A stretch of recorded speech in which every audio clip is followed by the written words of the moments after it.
The Department of State Services has filed a 5-count charge at the Federal High Court, Abuja, against the presidential candidate of the African Action Congress, Omoyele Sowore.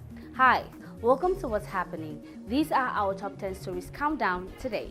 At number 10, Nepal is assessing the multi-million-dollar damage from last week's violent protests when parliament, government offices, and newly opened Hilton Hotel were set ablaze.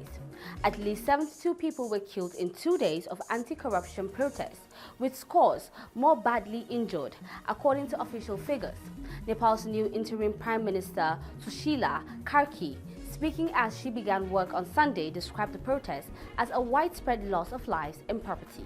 At number 9, Serbia and Albania's World Cup qualifier next month has been moved to Belgrade, to a smaller southern city over security fears, the Serbian Football Association has announced. UEFA approved Serbia's request to relocate the October 11th march away from the capital of Leskovac, with Albanians' consent. The flag depicted an expanded Albanian state that included Kosovo, a province that declared independence from Serbia in 2008, a move Belgrade does not recognize. At number 8, a devastating fire incident on Tuesday razed 6 rooms at Akinsoji Zone, Ogbere, Omoredayo, Orameji community in the Egbeda local government area of Oyo State. Eyewitnesses told The Punch that the inferno started around 5:30 a.m. following the indiscriminate droppings of a cigarette stub by one of the occupants of the building. An eyewitness, Tunji Bangbade, told our correspondent that no life was lost, but 6 rooms within the residential building were severely affected by fire. At number 7, the Anambra government says it has finalized plans to support 8,300 youths with 3.5 billion naira under the second batch of its One Youth, Two Skills Plus program. Mr. Patrick Agamba, the State Commissioner for Youth Development, disclosed in a statement on Tuesday in Auka. Agamba said the empowerment package is meant to enable beneficiaries to establish and expand their businesses after successful completion of their entrepreneurial and vocational training. At number 6, the All Progressive Congress Rivers State chapter is wooing the Rivers State Governor Siminalayi Fubara to its fold ahead of the planned reinstatement ceremony.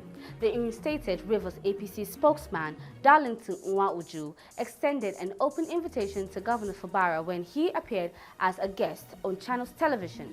When asked if Fubara would be the Rivers APC leader should he join the party, Nwauju replied in the affirmative. At number 5, the U.S. mission in Nigeria has responded to concerns about the non-refundable nature of U.S. visa fees, stating that the policies align with global practices. The embassy stated that the fees cover application costs regardless of approval.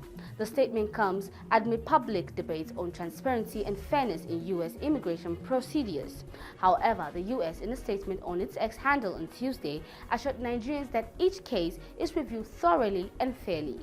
At number 4, the National Agency for the Prohibition of Trafficking in Person on Tuesday said it rescued 8 children suspected to having been stolen from northern states and trafficked to the south.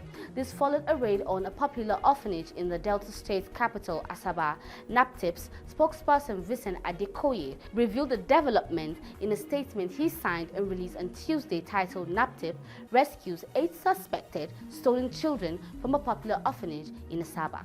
At number 3, the police in Zamfara state have arrested Nasuru Dawanjia for allegedly supplying arms to bandits.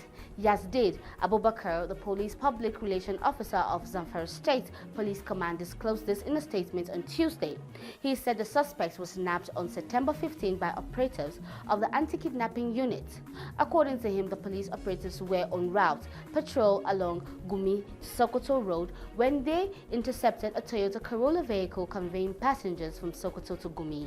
At number 2, the Kano Jigawa Area Command of Nigeria Customs Service has paraded 4 suspects in connection with the vandalization and illegal transportation of electric aluminium conductors valued at over 5.3 million naira. Speaking at a press briefing at the Kano Custom House, the Custom Area Comptroller Dalhatu Abubakar disclosed that the suspects were intercepted by officers of the command's patrol team along the Hadijia Ringim Road.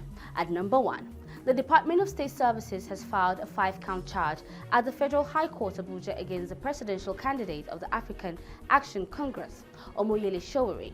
A director of public prosecution at the Federal Ministry of Justice, Mohammed Abubakar, as well as other lawyers for the DSS, filed the charges on behalf of the agency and the Nigerian government. That's all for today. See you next time on What's Happening.